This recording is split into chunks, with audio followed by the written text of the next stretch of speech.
Captain Jake Morrison stood on the bridge of the New Horizon and stared at the empty space ahead. His ship had been traveling for 3 weeks through this dead zone between star systems. Nothing lived here. Nothing moved here. The space was so empty that even pirates avoided it. That made it perfect for testing new equipment without anyone watching. The New Horizon was not a big ship by galactic standards. It carried only 40 crew members and enough supplies for 6 months.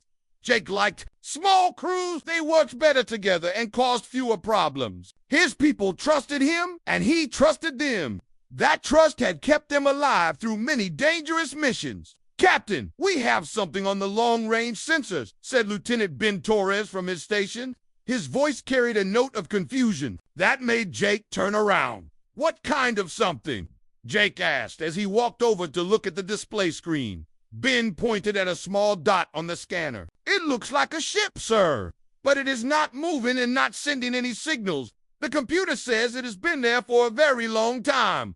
Jake studied the readings. The object was huge, much bigger than any ship he had ever seen. The sensors showed it was made of metal but could not identify what kind. More strange was that it gave off no heat and no energy readings at all. "Commander Hart, please come to the bridge." Jake spoke into his communicator. Lisa Hart arrived within minutes. She was the ship's expert on alien cultures and old technology. Her job was to study things that other species had left behind. When she saw the scanner readings, her eyes went wide. "This is incredible," she said quietly. "Look at the size of that thing. It is almost 3 kilometers long. That makes it bigger than anything the Galactic Council has ever built. Could it be one of ours?"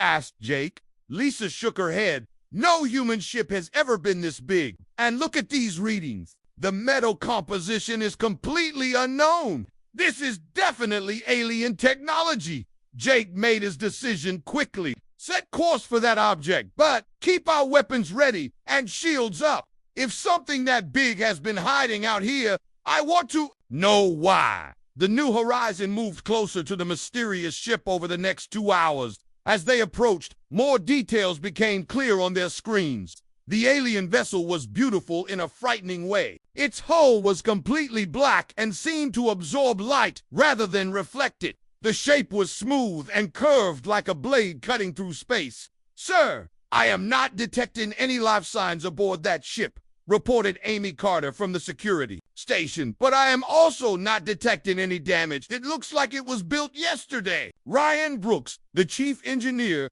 studied his instruments with a worried expression. "Captain, this does not make sense. My readings show massive power cores inside that ship, but they are completely offline. It is like someone just turned off the most powerful engines ever built and walked away." Jake felt a chill run down his spine. Ships did not just get abandoned in empty space, especially ships this advanced. Either the crew had died from something terrible, or they had left for reasons that might be dangerous to understand. "Lisa, I want you to lead a boarding party," Jake decided. "Take Ryan and Amy with you. Full environmental suits and weapons. If that thing is as old as it looks, the air inside might be poisoned." "What about you, sir?" asked Lisa. "I stay with the New Horizon. If something goes wrong over there, you will need someone to get you out." Lisa nodded. She understood the wisdom of that choice. The boarding party prepared their equipment while Jake maneuvered the New Horizon alongside the alien ship. Up close, the vessel looked even more impressive and mysterious. The alien ship had docking ports that seemed designed for ships like theirs. That was the first puzzle. How could aliens from thousands of years ago know what human ships would look like? Ryan managed to connect their airlocks without any problems. "We are going in now, Captain," Lisa reported over the radio. The boarding party stepped through the airlock and into a corridor that took their breath away. The walls were covered in symbols that seemed to glow with their own light. The air was perfectly clean and breathable. Temperature was comfortable for humans. Everything looked new and untouched. "This is impossible," Ryan whispered into his radio. "Captain, there is no dust anywhere. No signs of age or damage. It is like this ship was built yesterday and then abandoned." They moved deeper into the alien vessel. Every room they entered was the same. Clean, perfect, and empty. The technology was clearly far beyond anything humans had developed. Control, Panels showed symbols that changed and moved as they watched. Screens displayed information in languages no human had ever seen. Amy kept her weapon ready as they explored. I do not like this! Lisa, where are the bodies? Where are the crew? Ships do not just empty themselves. In the central command area, they found something that made them all stop and stare. A massive chair faced screens that covered the entire front wall. But it was not the chair that caught their attention. It was the fact that the chair looked like it was built for humans. Lisa, are you seeing this? Jake's voice came through their radios. He was watching through the cameras on their suits. I see it, Captain. This chair was definitely made for someone our size and shape, but that should be impossible. Ryan was studying the control panels around the chair. Captain, I think this is the bridge of this ship, and I think this ship was a warship. Look at these weapon control systems. I have never seen anything like them, but I know weapons when I see them. Lisa approached the captain's chair carefully. As she got closer, some of the screens around the room began to flicker with light. She stopped immediately. Did everyone see that? She asked. The ship is reacting to you, Lisa, Jake said from the New Horizon. But the power readings are still showing 0. How is it doing that? Amy moved to cover the exits while Ryan tried to understand what was happening. The screens continued to flicker, showing symbols that seemed almost familiar but not quite understandable. Captain, I recommend we leave now and come back with more people and better equipment, Amy said. But Lisa was staring at one of the screens. The symbols on it were changing, becoming simpler, almost like the ship was trying to communicate with them. Not yet, Amy. I think this ship is trying to tell us something. And I think it has been waiting a very long time to tell someone. 3 days had passed since the boarding party first entered the alien ship. Jake Morrison had brought the New Horizon closer and established a permanent link between the two vessels.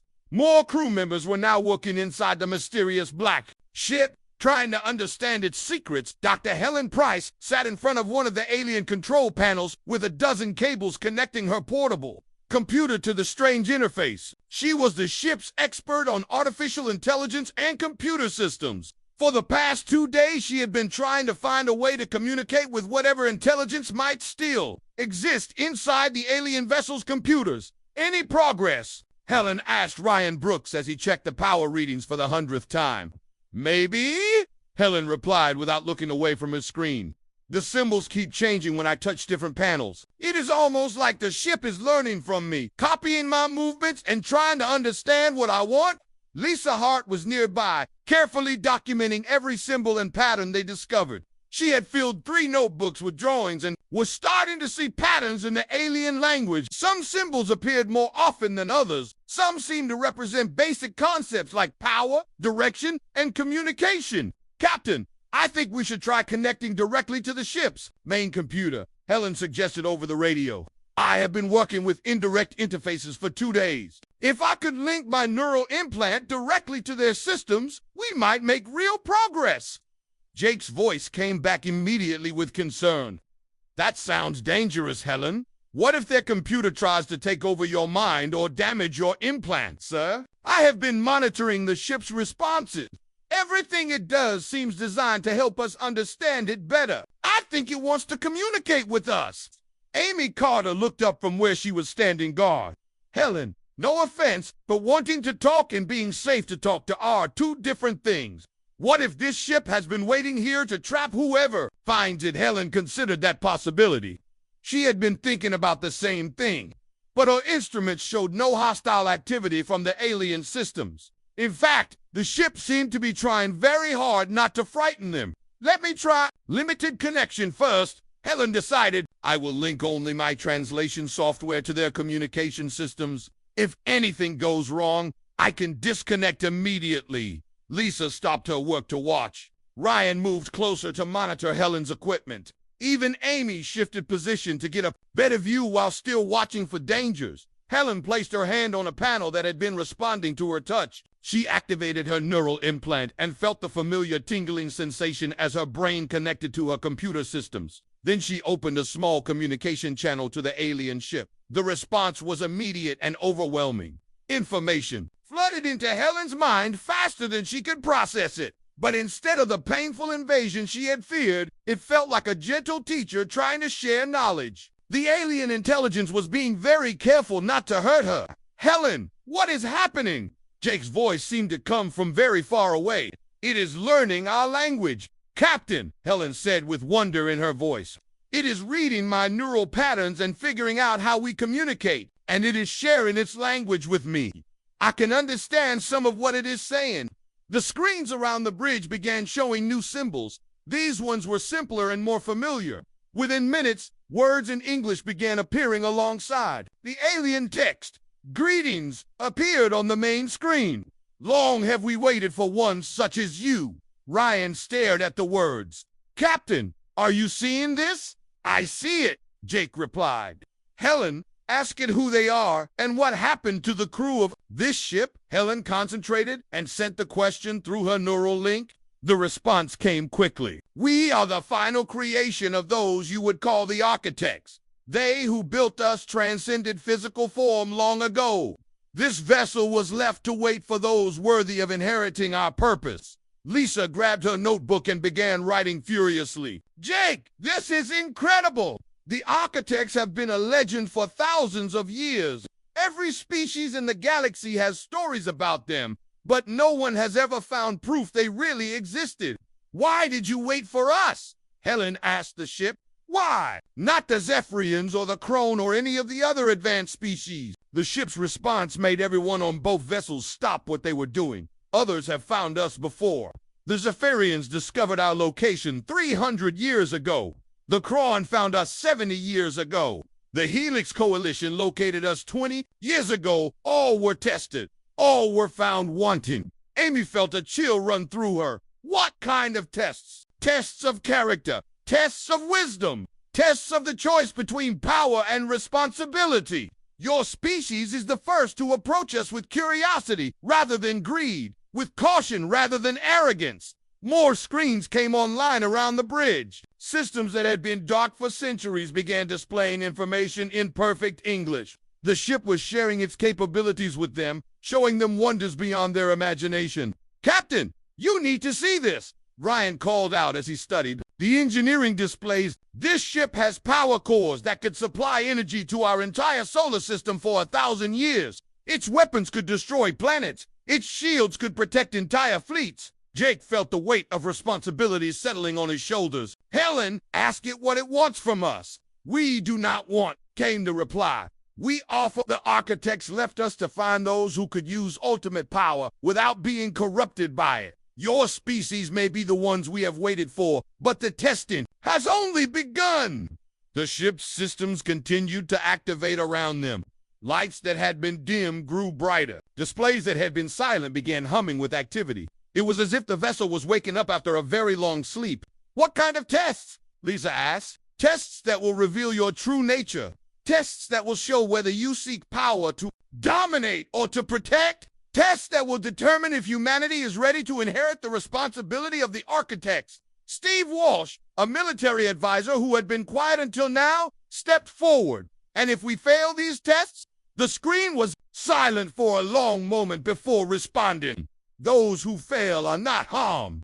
They are simply forgotten. Their memory of finding us is removed, and they return to their lives believing they discovered only an empty derelict." This has happened many times. Jake made a decision that would change everything. "We accept your tests, but I want to know what we are really being tested for." "You are being tested to see if you can become the new guardians of this galaxy." The architects left behind many gifts hidden throughout space, technologies that could end hunger, cure diseases, bring peace between species, or destroy entire civilizations. Someone must decide who receives these gifts and who does not. Someone must protect the weak from the strong and guide the young species toward wisdom.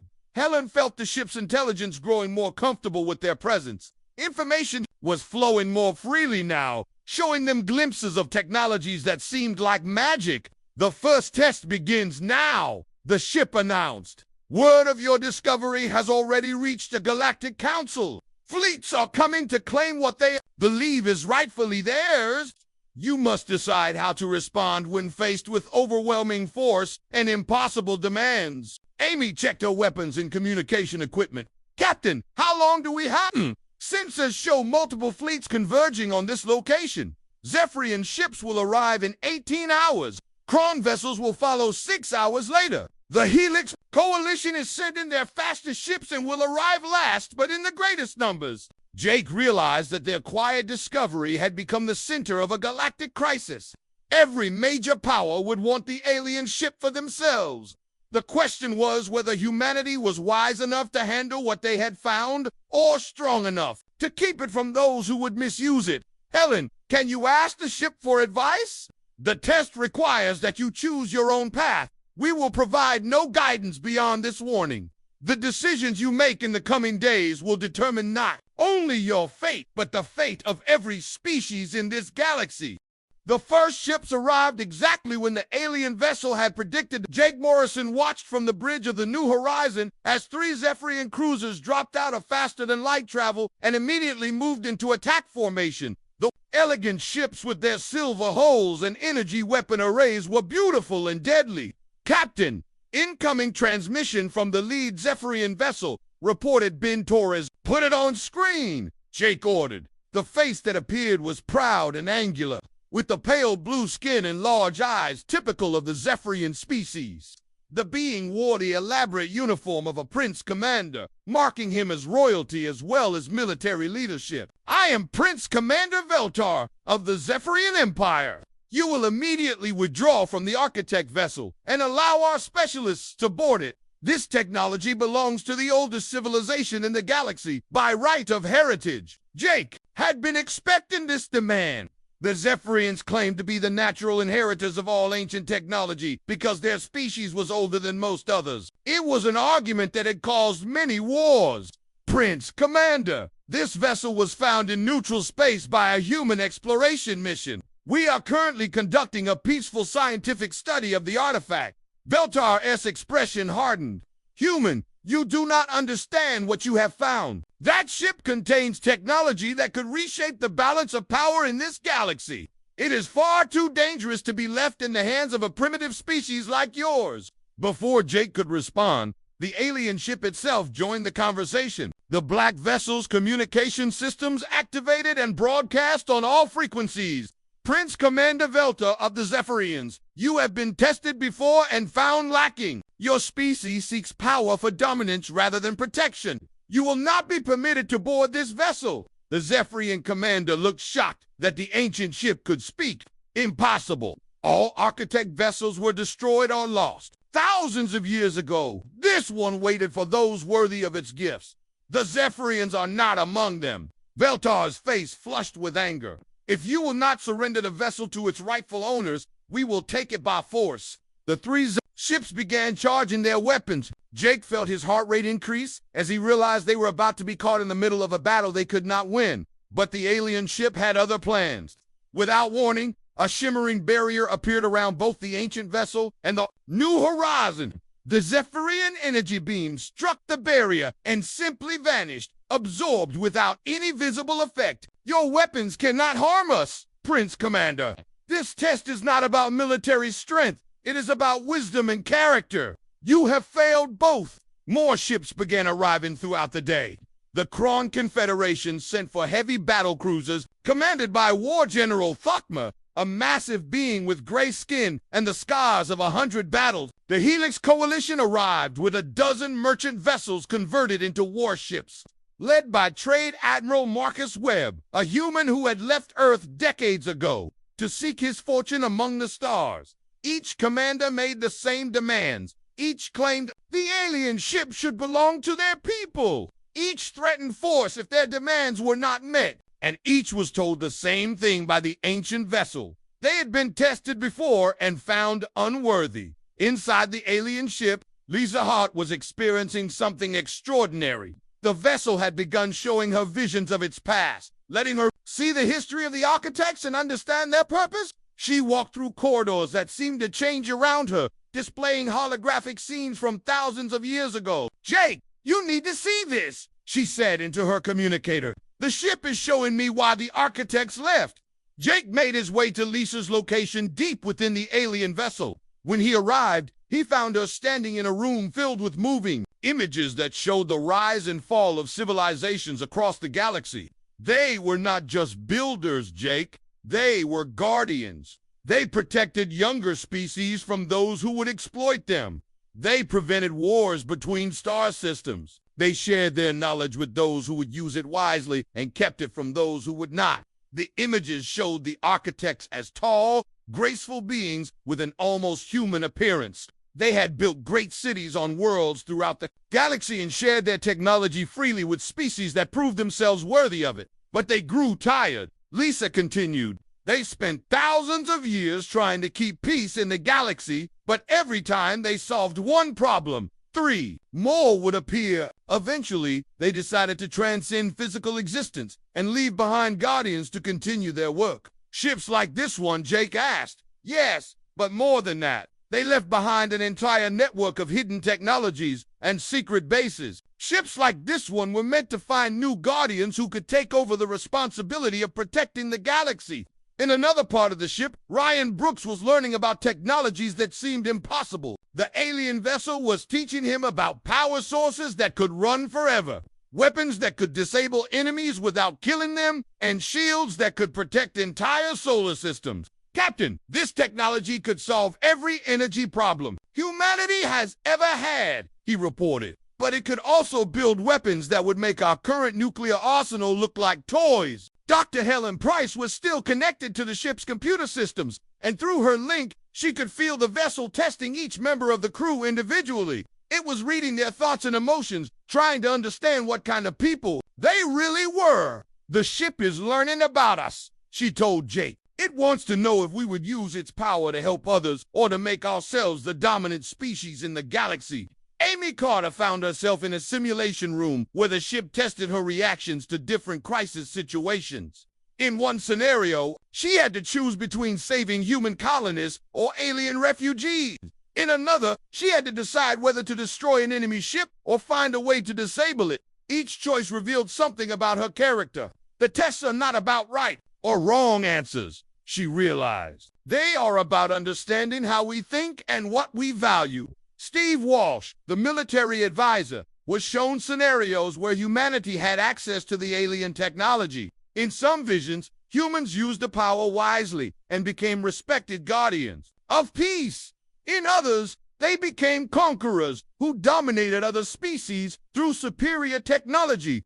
The ship is trying to predict our future, he reported to Jake. It wants to know which path humanity will choose if given ultimate power.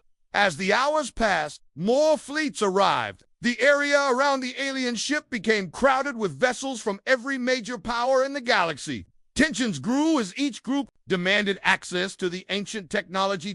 Prince Commander Veltar tried several times to break through the barrier around the alien ship, but his weapons had no effect. War General Thakma positioned his ships to attack the moment the barrier might fail.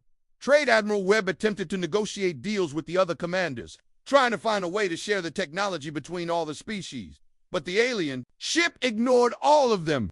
It continued to focus on the human crew, testing them and learning about their species. Captain Morrison, the ship's voice, spoke directly to Jake as he stood on the bridge. Your crew has performed well in our initial tests, but the final examination approaches. Soon you will face a choice that will determine the fate of your species and many others. What kind of choice? Jake asked. The kind that reveals whether you seek power for its own sake, or whether you understand that true strength comes from knowing when not to use the power you possess. Through the ship's sensors, Jake could see the massive fleets gathering outside. Hundreds of ships from dozens of species, all waiting for a chance to claim the alien technology. The situation was becoming more dangerous by the hour. When will this final test begin? He asked. It has already begun, Captain Morrison. Every decision you make from this moment forward is part of the test. The question is not whether you can pass it, but whether you can pass it while keeping your crew and your principles intact. Jake realized that the alien ship had engineered this entire situation. It had allowed word of its discovery to spread, knowing that every major power would come to claim it. Now, humanity was caught in the middle of a potential galactic war, and their choices would determine whether they were worthy of becoming the new guardians of the galaxy. The warning came at dawn of the fourth day. Long-range sensors detected a massive fleet dropping out of faster-than-light travel at the edge of the star system. Jake Morrison felt his blood turn cold as he counted the ships on his display screen. 200 Kron battle cruisers, led by the most feared warship in their fleet. "Captain, that is the Kron Supremacy Command ship," reported Amy Carter with worry in her voice. "War General Thakmer has brought his entire battle group. They are not here to negotiate." The alien ship's voice filled the bridge of both vessels. "The final test begins now. Captain Morrison, what you do in the next few hours will determine whether humanity becomes the guardian of this galaxy or just another failed species in our memory banks." Jake watched as the Kron fleet moved into attack formation. Unlike the other commanders who had arrived earlier, Thakmer was not interested in talking first. The Kron were a warrior species who believed that might made right. If they wanted something, they took it by force. "Open a channel to all ships in the area," Jake ordered. When the communication link was established, Jake could see the faces of commanders from a dozen different species. Prince Commander Veltar looked angry and impatient. Trade Admiral Webb appeared nervous. Several other alien commanders watched with expressions of fear or greed. "This is Captain Morrison of the human vessel New Horizon. I am speaking to all commanders present. The approaching Kron fleet intends to take the Architect ship by force. I suggest we work together to prevent a battle that could destroy everything we came here to study." War General Thakmer, S' massive face filled the screen as he interrupted. "The transmission. Humans and other weaklings will surrender the Architect vessel immediately or be destroyed along with it. The Kron Confederation claims this ship by right of superior strength." "General Thakmer, that ship has defenses that have already proven immune to our weapons." Prince Commander Veltar pointed out, "Your fleet will achieve nothing except the destruction of your own ships. The Kron fear no enemy and bow to no technology," Thakmer replied. "If the ancient ship will not surrender to us, we will crack it open and take what we want from its remains." Jake realized that reasoning with the Kron commander was impossible. The warrior species respected only strength and viewed compromise as weakness. But the alien ship had made it clear that this situation was designed to test humanity's character.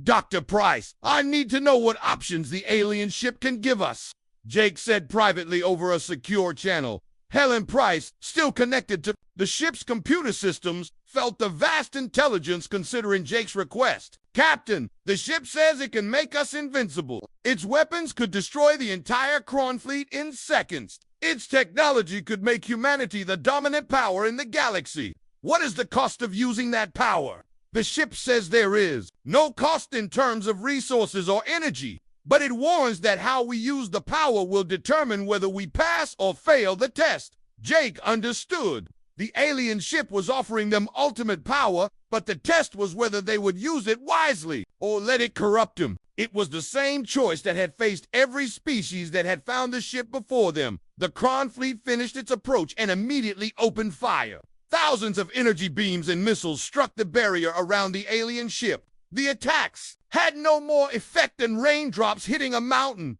but they showed that Thakmer was serious about his threats. Human Captain Thakmer's voice boomed across all communication channels. "You have 1 hour to surrender the Architect ship. After that, we will begin destroying every other vessel in this area until you comply." Jake felt the weight of responsibility crushing down on him. He had 40 crew members depending on his decisions. Around the alien ship, hundreds of other vessels carried thousands of beings from dozens of species. If he made the wrong choice, many of them would die. "Captain, the alien ship is offering to transfer full control of its weapon systems to you," Helen reported. "It says you could end this threat in minutes. And what happens to the Kron crews if I use those weapons?" "The ship says its weapons can be set to destroy, disable, or simply frighten. The choice of how to use them is part of the test." Jake realized that the test was not about whether he would fight to protect the ship. It was about how he would fight. The alien ship wanted to know if humanity would become destroyers like the Kron, or if they could find another way. Lisa Hart's voice came over the communication system from deep within the alien ship. Jake, I am seeing more visions from the architects. They faced this same choice thousands of years ago. They had the power to destroy their enemies, but they chose instead to find ways to change their enemies into allies. How did they do that? By showing strength without cruelty. By demonstrating that they could destroy but chose not to. By proving that cooperation was better than conquest. Jake made his decision. Helen asked the alien ship to transfer partial control of its systems to me. I want access to defensive capabilities and non-lethal weapons only. Captain, the Kron fleet has weapons that could crack planets. Are you sure that non-lethal force will be enough? If it is not enough, then we were never worthy of passing this test anyway. The alien ship responded immediately. Jake felt a new awareness flow through his mind as the ship's computer systems linked with his neural implant. Suddenly he could see through the ship's sensors, feel its massive power cores, and understand its incredible defensive capabilities. The Kron fleet launched its main attack. Every ship fired at once, creating a storm of energy that would have vaporized any normal vessel. But the alien ship's barriers absorbed the attack without even flickering. Jake reached out through his connection to the ship's systems. Instead of striking back with devastating weapons, he chose a different approach. The alien ship began to glow with soft light that grew brighter and brighter until it outshone the local star. "What is that human doing?" demanded Thakmer, as his sensors struggled to adjust to the brilliant display. The light was not just for show. As it grew brighter, every ship in the area began to experience system failures. Not destructive failures, but temporary ones. Weapons went offline, shields failed, engines stopped responding, even life support systems were affected. Though the alien ship was careful not to endanger any lives, within minutes, the entire Kron fleet was drifting helplessly in space. The massive warships that had seemed so threatening were now as powerless as floating rocks. "This is impossible." Thakmer raged over the communication channels. "No technology should be able to disable our entire fleet without destroying it." Jake opened a channel to address all the ships in the area. "General Thakmer, your fleet is disabled but unharmed. Your crews are safe and your ships can be repaired. I am prepared to restore your systems immediately if you agree to peaceful negotiations." "The Kron do not negotiate from positions of weakness," Thakmer replied. "Then perhaps it is time for the Kron to learn that true strength is not about the ability to destroy, but about the wisdom to choose not to destroy when you have the power to do so." Ryan Brooks was monitoring the alien ship's power systems and could hardly believe what he was seeing. "Captain, the ship used less than 1% of its available power to disable the entire Kron fleet. If you had chosen to destroy them instead, it would have taken even less energy." Amy Carter began coordinating with the other ships in the area to provide humanitarian aid to the disabled Kron vessels. "Captain, several Kron ships are reporting medical emergencies. Permission to send aid." "Permission granted." "In fact, make it a joint effort. Ask the Zephyrians and the Helix Coalition to help as well." As human, Zephyrian, and Helix rescue teams worked together to help the disabled Kron fleet, something unexpected happened. The alien ship began broadcasting a new message to all vessels in the area. "Observe how the humans choose to use power. They could have destroyed their enemies, but chose instead to help them. They could have claimed victory, but chose instead to seek cooperation. This is why they have passed the first part of our test." War General Thakmer watched in confusion as former enemies worked together to help his people. It was a concept foreign to Kron culture, where strength was measured only by the ability to defeat opponents. "Human Captain Thakmer said finally, your actions make no sense to me. You had the power to destroy my fleet, yet you chose to spare us. Why?" Jake considered his answer carefully. "Because destroying your fleet would not have solved anything. General, it would only have created new enemies and new conflicts. But showing mercy and offering help might create something better. What could be better than victory? Peace. Peace is always better than victory." The alien ship's transformation began immediately after Jake Morrison's demonstration of mercy toward the Kron fleet. Systems that had remained dormant for thousands of years suddenly came alive with purpose. The black hole began to show patterns. of light that flowed like living energy across its surface. "Captain, the ship is integrating completely with our crew," reported Dr. Helen Price from her position at the main interface. "It is sharing not just its technology, but the accumulated knowledge of the architects themselves." Jake felt the change as the ship's consciousness merged more deeply with his own mind. He could suddenly understand concepts that had seemed impossible moments before. The ship was not just a vessel or even a weapon. It was a repository of wisdom gathered over millions of years from hundreds of civilizations. Lisa Hart emerged from the depths of the ship with her eyes wide with wonder. "Jake, the architects did not just leave behind technology. They left behind a complete plan for galactic civilization. Medical knowledge that could eliminate disease, agricultural techniques that could end hunger, energy systems that could power worlds without harming their environments. And the ship is willing to share all of this?" Jake asked. "Not just willing, eager. It has been waiting for guardians who would use these gifts to help others rather than to gain power for themselves." War General Thakma was the first to request permission to board the alien ship. The massive Kron commander had been deeply affected by humanity's choice to help his disabled fleet rather than destroy it. Such mercy was unknown in Kron culture, and it had shaken his understanding of strength and weakness. "Human Captain, I wish to understand what you have found in that ship," Thakma said when he arrived at the airlock. "My people have always believed that power comes from the ability to destroy enemies. You have shown power that comes from choosing not to destroy. This concept troubles me." Jake led the Kron general through the corridors of the alien ship. As they walked, the walls displayed scenes from Kron history, showing the endless wars that had defined their civilization for thousands of years. "Your people are warriors, General. That is not a weakness." But the architects understood that warriors are most valuable when they protect rather than conquer. The ship's intelligence spoke directly to Thakmar through speakers in the walls. "War General, your species has great potential. Kron's strength could defend entire sectors from those who would harm the innocent. But first, you must learn the difference between strength that destroys and strength that protects." In the ship's medical bay, Ryan Brooks was learning about healing technologies that seemed like magic. Devices that could repair any injury, cure any disease, and even extend life far beyond normal limits. But each piece of equipment came with built-in safeguards that prevented their use for harmful purposes. "Captain, this medical technology could revolutionize healthcare for every species in the galaxy," Ryan reported. "But the ship will only allow it to be used for healing. The same devices cannot be converted into weapons."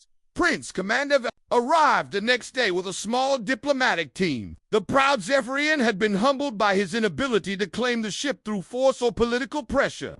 His species prided themselves on being the most advanced civilization in the galaxy, but the alien technology made their achievements seem primitive. "Captain Morrison, my people have studied architect legends for thousands of years," Veltar said as he toured the ship's research laboratories. "We believed we were their natural inheritors because of our age and wisdom.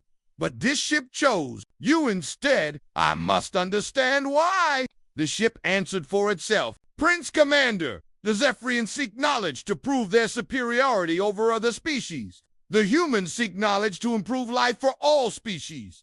This difference in motivation determined our choice." Amy Carter was working with security teams from multiple species to establish protocols for sharing the ship's defensive technologies. The alien vessel possessed shield systems that could protect entire planets and early warning networks that could detect threats across vast distances. "The ship wants to create a galactic defense network," she explained to the assembled commanders. "Not controlled by any one species, but operated jointly by all civilized worlds. The goal is to prevent wars before they start and protect developing civilizations from exploitation." Trade Admiral Marcus Webb, the human who had left Earth to join the Helix Coalition, was fascinated by the ship's economic databases. The architects had developed trading systems that eliminated poverty and resource scarcity through careful distribution of goods and knowledge.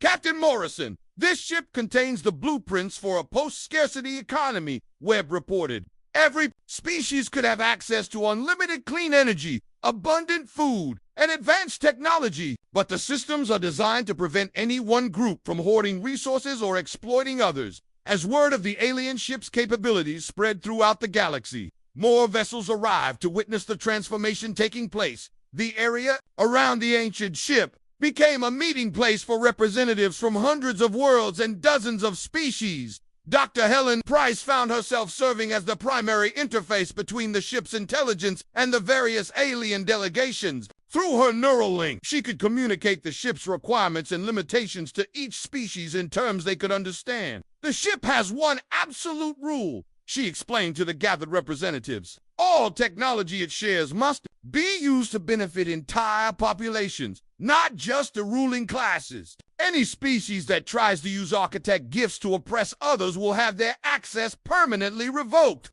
Steve Walsh was amazed by the ship's military technologies, but also impressed by their built-in restrictions. Weapons that could disable entire fleets without killing anyone. Armor that could protect soldiers while preventing them from harming civilians. Transportation systems that could move armies for peacekeeping but would not function for conquest. It is like the architects foresaw every possible way their technology could be misused and designed safeguards to prevent it. He told Jake the real test of humanity's worthiness came when several smaller species requested protection from aggressive neighbors. The Corvan Republic was being invaded by the expansionist Drill Empire. The peaceful Minari colonies were under threat from Orion raiders. Dozens of developing civilizations faced extinction from more advanced predators. Captain Morrison, the ship's voice spoke to Jake as he stood on the bridge. The time has come for you to decide how humanity will use the power we have shared. Will you intervene to protect the weak, or will you remain neutral to avoid making enemies? Jake consulted with his crew and the other representatives aboard the ship. The decision was unanimous. If they were to be guardians of the galaxy, they had to actually guard those who needed protection. The alien ship's response was immediate. Hidden bases throughout the galaxy came online, each one containing architect technology that had been waiting for activation.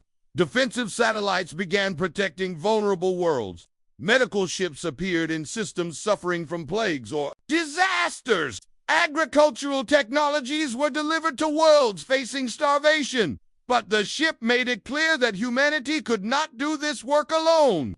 The Zephyrians were invited to contribute their advanced science to the medical programs. The Kron were asked to provide security for transport vessels. The Helix Coalition was given responsibility for coordinating resource distribution.